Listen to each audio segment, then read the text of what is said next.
అమరావతితో పాటు రాష్ట్రంలో సుస్థిర నగరాల అభివృద్ధి, రాష్ట్రానికి పెట్టుబడుల సాధన కోసం మంత్రులు నారాయణ, బీసీ జనార్దన్ రెడ్డి దక్షిణ కొరియాలో పర్యటిస్తున్నారు.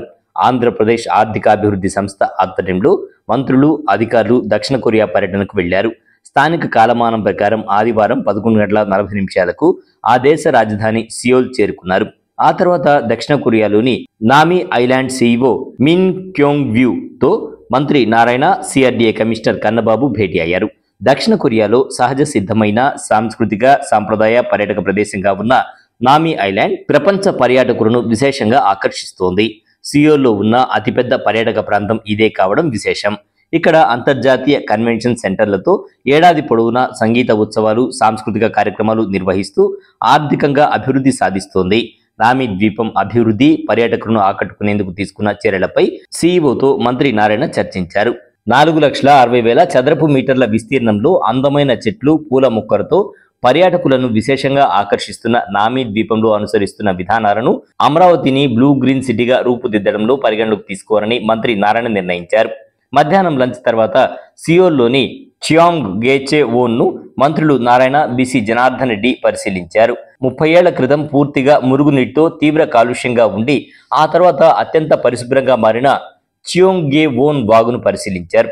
2003-2005 మధ్యకాలంలో సియోల్ నగరంలో మెరుగైన వాతావరణం కల్పించడం కోసం ప్రాజెక్టును స్థానిక ప్రభుత్వం చేపట్టింది.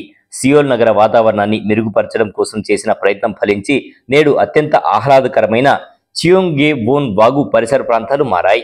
ముఖ్యంగా గతంలో అత్యంత మురికిగా ఉన్న, కాలుష్యకారకంగా ఉండే చియోంగేవోన్ వాగులోని నీరు నేడు పునరుద్ధరణ తర్వాత ఎంతో స్వచ్ఛంగా మారడం, గాలి నాణ్యత పెరగడం, శబ్ద కాలుష్యం తగ్గడం, తద్వారా జీవ వైవిధ్యం మెరుగుపడడం ఈ వాగు పునరుద్ధరణలో ప్రత్యేకత. ఏపీలో కాలుష్యకారకంగా మారిన నదులు, కాలువలు, వాగులు వంటి వాటిని పునరుద్ధరించే కోణంలో ఈ వాగును మంత్రులు, ఏపీ ప్రభుత్వ ఉన్నతాధికారులు ఎంటీ కృష్ణబాబు, కన్నబాబు పరిశీలించారు.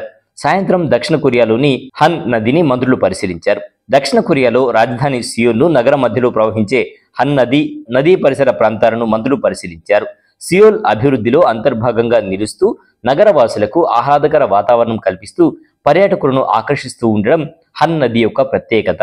అమరావతి నిర్మాణంలో సైతం ఇటువంటి ఆహ్లాదకర వాతావరణం కల్పించే కోణంలో హన్ నది తీర ప్రాంతాలను మంత్రులు పరిశీలించారు. హన్ నది పరివాహక ప్రాంతాల్లో అనేక పార్కులు, వంతెనలు, సైకిల్ మార్గాలు వంటి అభివృద్ధి నిర్మాణాలతో ఆధునిక రాజధానులకు సరికొత్త రూపంగా సియోల్ నిలుస్తోంది. కృష్ణా నది తీరంలో అమరావతి రాజధానిగా నిర్మిస్తున్న క్రమంలో హన్ నది తరహా ఆధునిక రాజధాని నిర్మాణంలో కృష్ణా తీరంలో అభివృద్ధికి ఉన్న అంశాలపై మంత్రులు స్థానిక అధికారులతో చర్చించారు.